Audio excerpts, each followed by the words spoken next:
दोस्तों, हमारे धरती का लगभग 70% भाग समुद्र से ढका हुआ है।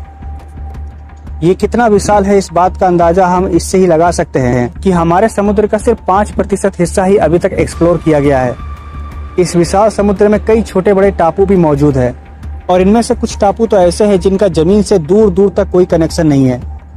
अगर कोई इंसान इनमें फंस जाए तो उनकी यहाँ से जिंदा बचने की उम्मीद ना के बराबर है। हमारे सभी महासागरों में सबसे बड़ा है प्रशांत महासागर और ये समुद्र इतना बड़ा है कि इसमें खो जाने वाले की मौत लगभग तय है।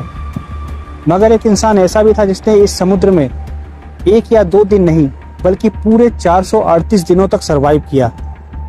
इस इंसान का नाम था जोस सल्वाडोर एल्वारेंगा, जो पेशे से मेक्सिको का रहने वाला एक मछुआरा था। जोस मेक्सिको के तट के आसपास ही मछली पकड़ने का काम किया करता था, मगर एक दिन उसकी किस्मत पूरी तरह से बदलने वाली थी। ये घटना है 17 नवंबर 2012 की। बाकी किसी नॉर्मल दिन की तरह ही जोस इस दिन भी अपने एक मछुआरे साथी के साथ मेक्सिको के तट से कुछ दूर पर मछलियां पकड़ने के लिए गया। जोस और उसका साथी अपने साथ 30 घंटे का राशन पानी लेकर समुद्र में गए थे। उनका प्लान था कि वो एक दिन में फिशिंग करके वापस आ जाएंगे, मगर किस्मत को कुछ और ही मंजूर था।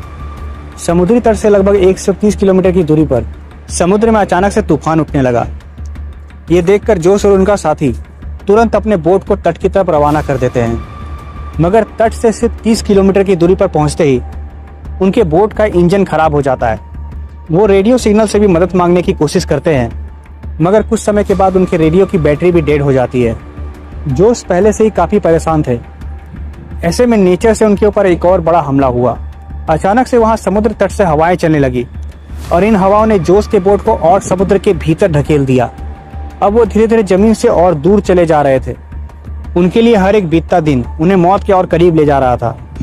उनके पास जो भी राशन पानी था सब खत्म हो चुका था और अब वो खाने पानी के लिए सिर्फ समुद्र में मौजूद मछलियों पर निर्भर हो चुके थे। ऐसे करते करते कई दिन बीत गए। 4 महीने के बाद जोस के दोस्त की हिम्मत जवाब दे गई और उसने समुद्र में कूदकर अपनी जान दे दी। अब जोस उस बोट पर बिल्कुल अकेला था और उसे भी अपने बचने की कोई उम्मीद दिखाई नहीं दे रही थी। लगभग 6 महीने के बाद उसने अपने पास से एक बड़े कार्गो शिप को गुजरते हुए देखा, मगर कई बार आवाज लगाने के बाद भी वो कार्गो शिप उसे नहीं देख पाया और जोस एक बार फिर से समुद्र में ही अपने बाकी के दिन बिताने लगे। लगभग 438 दिन के बाद जोस की किस्मत ने उसका साथ दिया। समुद्र में तैरते हुए उसके बोट ने प्रशांत महासागर के बीचों बीच मौजूद एक टापू पर उन्हें पहुंचा दिया। किस्मत से उसे कुछ लोग वहां मिल गए जिनकी मदद से वो वापस अपने घर पहुंच पाए। इस तरह से जोस सल्वाडोर समुद्र में सबसे लंबे समय तक सरवाइव करने वाले सबसे पहले व्यक्ति बन गए, जिन्होंने 438 दिनों तक समुद्र में कठिनाइयों का सामना किया।